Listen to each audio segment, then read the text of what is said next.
Čaute všetci, zdraví vás Peťo, a.k.a. Zabijak bohov. To myslíš vážne? Rozhodol som sa, že to dnes robíme také trochu akčnejšie, že vás zoberiem do jedného chrámu a uvidíme, či nás nevyhodia všetkých tak virtuálne, lebo neviem, čo sa tam môže točiť, hlavne keď vyzeráte jak kosovsko-albánsky extrémista, tak uvidíme, čo sa spraví, ale v každom prípade ideme na to a pozrieme sa do chrámu jedného božstva, ktoré uctievame v 21. storočí a uvidíme, čo sa stane. Akcia!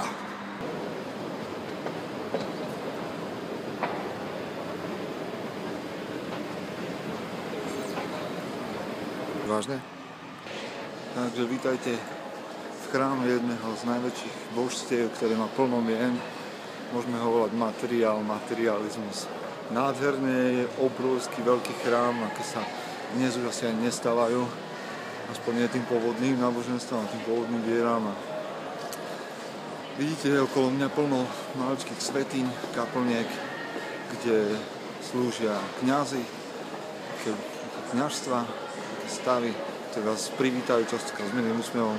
Tak, sem chodia dnes ľudia odpočívať a po práci sem bežia, možno, že oddychnúť si trošku. V nedeľu sem chodia s deťmi, je tu kaplnka aj pre deti, aby sa učili, že tento chrám a ich privíta vždycky, že im ponúkne. Sem chodíme obetovať. Čo tu obetujeme? Obetujeme tu hlavne peniaze, teda to je už dnes taká tiež magia, lebo obetujeme nulky a jedničky, ktoré sme možno ani nikdy reálne nevideli. Čiže tak sa tu deje nadprirodzená vec. Dostávate to, po čom túžite, za nulky a jedničky. A tu trávia ľudia čas, keď si chcú oddychnúť, častokrát keď sú frustrovaní. Niekedy sa to robilo tak, že človek, ktorý mal nejaký nepokoj, bol nepokojný, tak šiel do nejakého kresťanského chrámu, tam bolo ticho. Dnes sem prichádzajú ľudia medzi skúškami, pred skúškou, po skúške, dať si nejakú kávu alebo niečo, čo tento chrám ponúka. No a potom sem prichádzajú celé rodiny a trávia tu kopu času.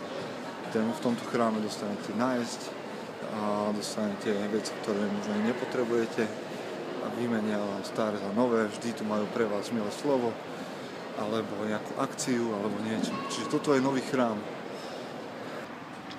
To myslíš vážne? Tak tento materializmus, toto božstvo žije. Pretože my ho živíme a že my veríme. Čiže asi tak.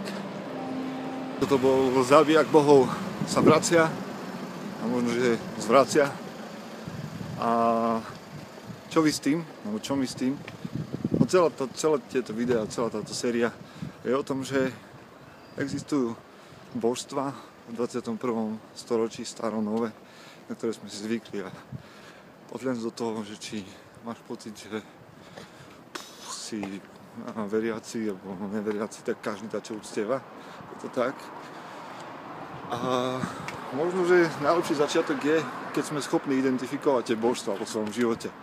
Všimni si, že v tom chráme, kde som bol, sú tie božstva zamaskované, ale majú svoje mená.